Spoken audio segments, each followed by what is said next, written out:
মৰমৰ ছাত্ৰ-ছাত্ৰীসকল, অসমীয়া পাঠলৈ তোমালোক সকলোকে স্বাগতম জনাইছো। আজি মই লৈ আহিছো উচ্চতৰ মাধ্যমিক চূড়ান্ত বৰ্ষৰ পৰীক্ষাত অহা ৰচনাসমূহ। এই ৰচনাসমূহ 2016 চনৰ পৰা 2024 চনৰ বৰ্ষসমূহত আহিছিল। আশা কৰিছো তোমালোকে এই ৰচনাসমূহৰ নামৰ পৰা চাই নিজৰ পৰীক্ষাত কোনবোৰ ৰচনা আহিব পাৰে সেই বিষয়ে অলপ হ'লেও অনুমান কৰিব পাৰিবা। এতিয়া আমি সেই ৰচনাসমূহ কি আছিল চাওঁ আহা। –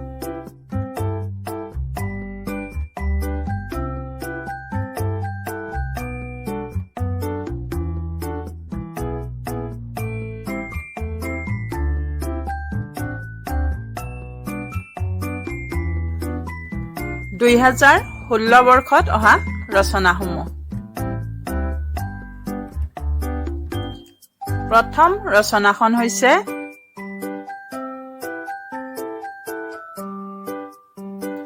তোমাৰ প্ৰিয় গ্ৰন্থ। আৰম্ভণি। এইকেইটা ভাগত আমি লিখিব লাগিব। আৰম্ভণি, গ্ৰন্থখনিৰ পৰিচয়মূলক বিৱৰণ, গ্ৰন্থকাৰৰ পৰিচয় আৰু সামৰণি। দ্বিতীয় ৰচনাখন হৈছে মানৱ সমাজলৈ বিজ্ঞানৰ অৱদান। ৰচনাখন আমি এইকেইটা ভাগত ভাগ কৰি লিখিব লাগিব। আৰম্ভণি, মানৱ সমাজ মানে কি, বিজ্ঞানৰ অৱদান, বিজ্ঞানৰ অপকাৰ, বিজ্ঞানৰ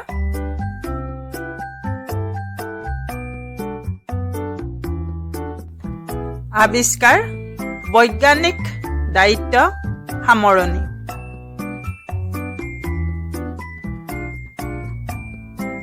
তৃতীয় ৰচনাখন হৈছে বাতৰি কাকত।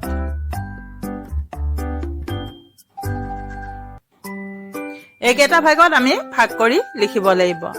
আৰম্ভণি, উদ্ভৱ আৰু প্ৰচাৰ, বাতৰি কাকতৰ প্ৰকাৰ, বাতৰি কাকত কেনেকৈ চলে, বাতৰি কাকতৰ স্বাধীনতা, উপকাৰিতা, অপকাৰিতা আৰু সামৰণি। চতুৰ্থ ৰচনাখন হৈছে অসমৰ কুটিৰ শিল্প। এইকেইটা ভাগ। আৰম্ভণি, কুটিৰ শিল্প আৰু ইয়াৰ প্ৰয়োজনীয়তা, অসমৰ কুটিৰ শিল্পৰ ঐতিহ্য, অসমৰ কুটিৰ শিল্পৰ বৰ্তমানৰ অৱস্থা, সামৰণি। 2017 চনত অহা ৰচনাবোৰ।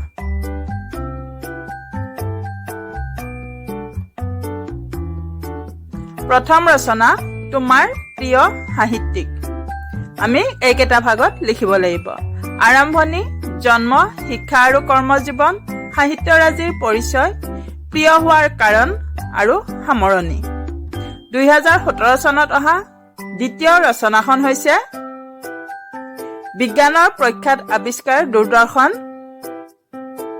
ভাগসমূহ হৈছে আৰম্ভণি, দূৰদৰ্শন আৱিষ্কাৰৰ ইতিহাস, ভাৰতবৰ্ষ আৰু অসমত দূৰদৰ্শনৰ প্ৰসাৰ, দূৰদৰ্শনৰ সুফল কুফল আৰু সামৰণি। তৃতীয় ৰচনাখন হৈছে মাদক দ্ৰব্য আৰু সমাজত ইয়াৰ কুপ্ৰভাৱ। ভাগসমূহ হৈছে আৰম্ভণি, মাদক দ্ৰব্যৰ বিভিন্ন প্ৰকাৰ আৰু ইয়াৰ ব্যৱহাৰ, মাদক দ্ৰব্য সেৱনৰ ফলত হোৱা অপকাৰ, মাদক দ্ৰব্য ব্যৱহাৰ আৰু সমাজত ইয়াৰ প্ৰতিক্ৰিয়া, সামৰণি। চতুৰ্থ ৰচনাখন হৈছে অসমৰ বানপানী আৰু প্ৰতিকাৰৰ উপায়। ভাগসমূহ আৰম্ভণি, অসমত বানপানী হোৱাৰ কাৰণসমূহ, বানপানীৰ ফলত সৃষ্টি হোৱা বিভিন্ন সমস্যা, বানপানী প্ৰতিকাৰৰ উপায়, সামৰণি। 2018 চনত অহা ৰচনাবোৰ। মানৱ সমাজলৈ বিজ্ঞানৰ অৱদান। এইখন ৰচনা 2016 চনতো আহিছিল। ভাগসমূহ আৰম্ভণি, মানৱ সমাজ মানে কি, বিজ্ঞানৰ অৱদানসমূহ, বিজ্ঞানৰ আৱিষ্কাৰ, বিজ্ঞানৰ অপকাৰ, বৈজ্ঞানিকৰ দায়িত্ব আৰু সামৰণি।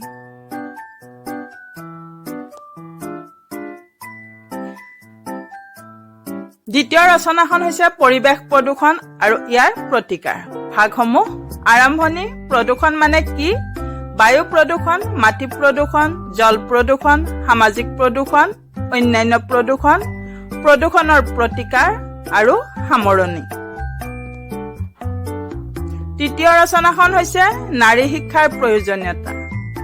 আমি এইকেইটা ভাগ কৰি লিখিব লাগিব। আৰম্ভণি, শিক্ষা আৰু নাৰী সমাজ, নাৰী আৰু মানৱ সমাজ, নাৰী শিক্ষাৰ প্ৰয়োজন, নাৰীৰ শিক্ষাৰ প্ৰসাৰৰ বাবে পৰামৰ্শ আৰু সামৰণি। চতুৰ্থ ৰচনাখন হৈছে তোমাৰ প্ৰিয় গ্ৰন্থ। এই ৰচনাখন 2016 চনতো আহিছিল। ভাগসমূহ হৈছে আৰম্ভণি, গ্ৰন্থখনৰ পৰিচয়মূলক বিৱৰণ, গ্ৰন্থকাৰৰ চমু পৰিচয়, গ্ৰন্থৰ বিষয়বস্তু, ৰচনা ৰীতি, ভাল লগাৰ কাৰণ আৰু সামৰণি। 2019 চনত কি কি ৰচনা আহিছিল চাওঁ আহা। প্ৰথম ৰচনাখন হৈছে আধুনিক সমাজৰ ব্যাধি অনুশাসনহীনতা, আৰু আমি এইকেইটা ভাগত লিখিব লাগিব। আৰম্ভণি, অনুশাসনহীনতাৰ উৎস, যুৱ উচ্ছৃংখলতা, কৰ্মহীনতা, অনুশাসনহীনতা, মূল্যবোধৰ অৱক্ষয় আৰু সামৰণি। এইকেইটা ভাগত লিখিব লাগিব। দ্বিতীয় ৰচনাখন হৈছে সুন্দৰ আৰু শৃংখলিত সমাজ গঠনত সৃষ্টিশীল সাহিত্যৰ ভূমিকা। এই ৰচনাখন এইকেইটা ভাগত লিখিবা। সামৰণি, সাহিত্য আৰু সমাজ, সৃষ্টিশীল সাহিত্য আৰু সমাজত ইয়াৰ নেতিবাচক দিশ, সামৰণি। তৃতীয় ৰচনাখন হ'ল জনসংখ্যা বৃদ্ধি আৰু ভাৰতৰ অৰ্থনৈতিক সংকট। এইকেইটা ভাগ লিখিব লাগিব। আৰম্ভণি, জনসংখ্যা বৃদ্ধিৰ কাৰক, অনুপ্ৰৱেশ আৰু জনবিস্ফোৰণ, অৰ্থনৈতিক সংকট, সংকটমোচনৰ উপায় আৰু সামৰণি। চতুৰ্থখন হৈছে ছচিয়েল মিডিয়া আৰু সমাজত ইয়াৰ প্ৰভাৱ। আৰম্ভণি, ছচিয়েল মিডিয়া কি, ইয়াৰ প্ৰচাৰ আৰু প্ৰসাৰ, জনপ্ৰিয়তাৰ মূল কাৰণসমূহ, নেতিবাচক দিশ আৰু সামৰণি। এইকেইটা ভাগত ভাগ কৰি তোমালোকে ৰচনাখন লিখিব লাগিব। 2020 চনত অহা ৰচনাবোৰ চাওঁ আহা। অসমৰ প্ৰাকৃতিক সম্পদ আৰু ইয়াৰ সংৰক্ষণ। এই ৰচনাখনৰ ভাগসমূহ।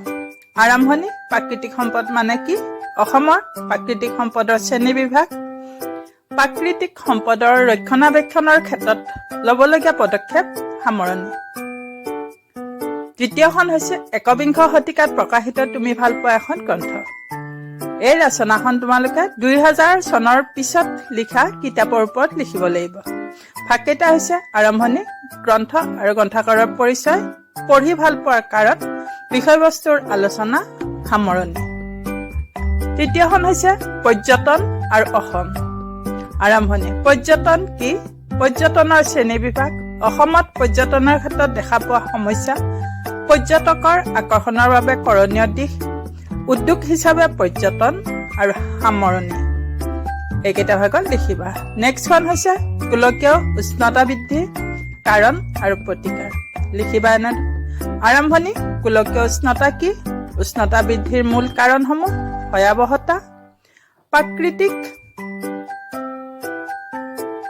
ভাৰসাম্য ৰক্ষাত ব্যক্তি আৰু সমাজৰ দায়িত্ব, সামৰণি।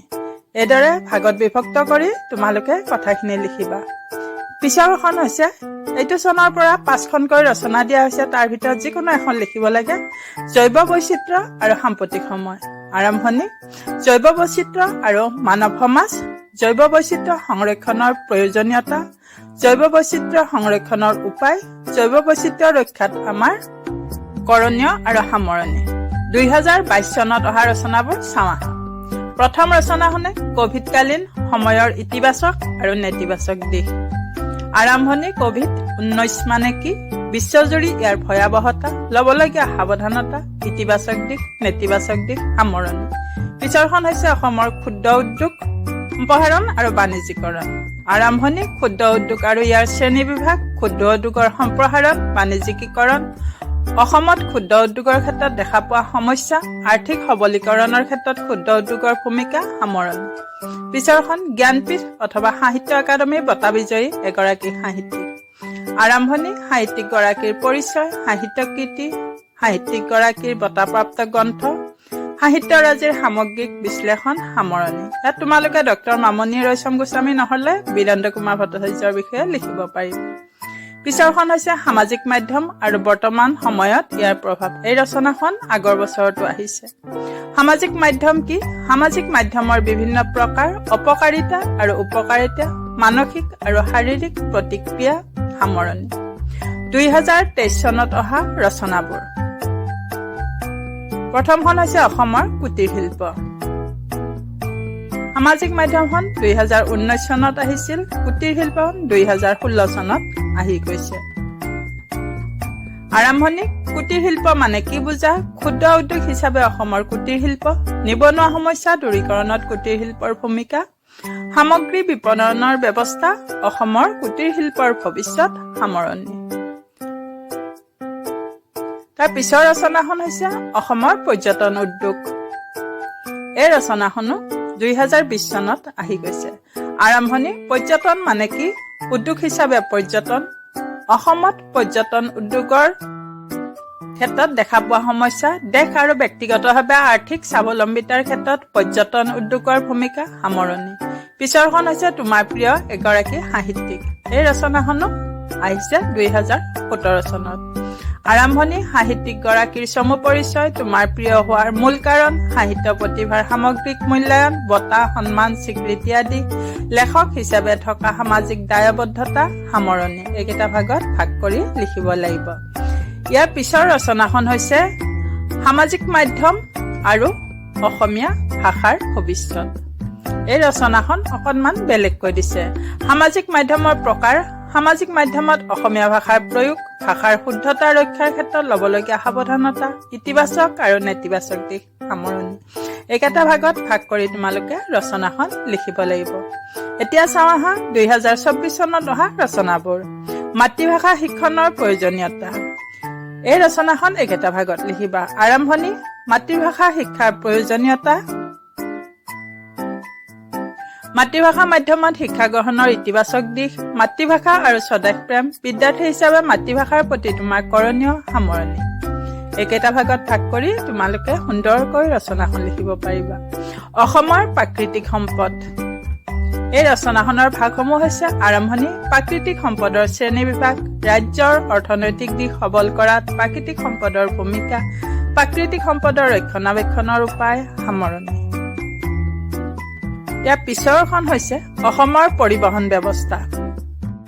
আৰম্ভণি অসমত পৰিবহণ ব্যৱস্থাৰ প্ৰকাৰ, অসমৰ জল আৰু স্থল পৰিবহণৰ সাম্প্ৰতিক ৰূপ, পৰিবহণ ব্যৱস্থাৰ মান উন্নীতকৰণত সচেতনতা সামৰণি।